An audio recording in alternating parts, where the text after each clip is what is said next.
വല്ലപ്പം പോലത്തെ സാധനമാണ് എന്ത് എൻ്റെ PG സർട്ടിഫിക്കറ്റ്. തൃശ്ശൂരിൽ നിന്ന് തിരുവനന്തപുരത്ത് 2 കൊല്ലം പോയി പഠിച്ച് ഒരു സാധനം തന്നേക്കണത് അവർ കുഴലപ്പം പോലെ ഇന്നലെ പോസ്റ്റിൽ അയച്ചെന്നേക്കണയാണ്. നമുക്ക് നോക്കാം ഇതിലെന്താണ് ഇവർ ചുരുട്ടി. മറ്റേ പണ്ടത്തെ രാജവിളംബരമൊക്കെ തന്നു വിടുന്ന പോലെ തിരുവനന്തപുരം ആയതുകൊണ്ട് രാജകീയമാണല്ലോ ലേശം. അപ്പോൾ ഇതിൻ്റെ ഉള്ളിൽ ഇത് എങ്ങനെയാണ് ആലേഖനം ചെയ്തിരിക്കുന്നത്, എന്തിനാണ് ഇങ്ങനെ കുഴലാക്കി വിടുന്നത്, കുറച്ച് വിലയില്ലേ നമുക്ക്, ആളുകളൊക്കെ ചോദിക്കുന്നു. രാജവിളംബരം തന്നെ. ഒരു മിനിറ്റ് കേട്ടോ. ഈശ്വര ഇതിൻ്റെ തലയെപ്പെട്ടി. ഓ ഇത് ഷോർക്കാണ് ഈ മുകളിലത്തെ സാധനം. എന്നിട്ട് ഇതിൻ്റെ ഉള്ളിൽ നാടങ്ങോട്ട് കുട്ട കണ്ടോ, PG സർട്ടിഫിക്കറ്റാണിത്. ഇപ്പം LKG-ലും UKG-ലും കോൺവെക്കേഷന് പോയ മക്കളിത് കാണുന്നുണ്ടോ? PG certificate.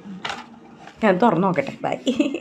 വെച്ച് ബോധിച്ച്. പിന്നെ ഒരു സംഭവമുണ്ട്, ഓൺലൈനായിട്ടൊന്നും കാലിക്കറ്റ് യൂണിവേഴ്സിറ്റി പോലെ നമുക്ക് ഓൺലൈനായിട്ടൊന്നും അപ്ലൈ ചെയ്യാൻ പറ്റില്ല. നമ്മൾ അവിടെ പോയി തന്നെ അപ്ലൈ ചെയ്യണം. എന്നാലും ഇങ്ങനെ കുഴൽ എന്താ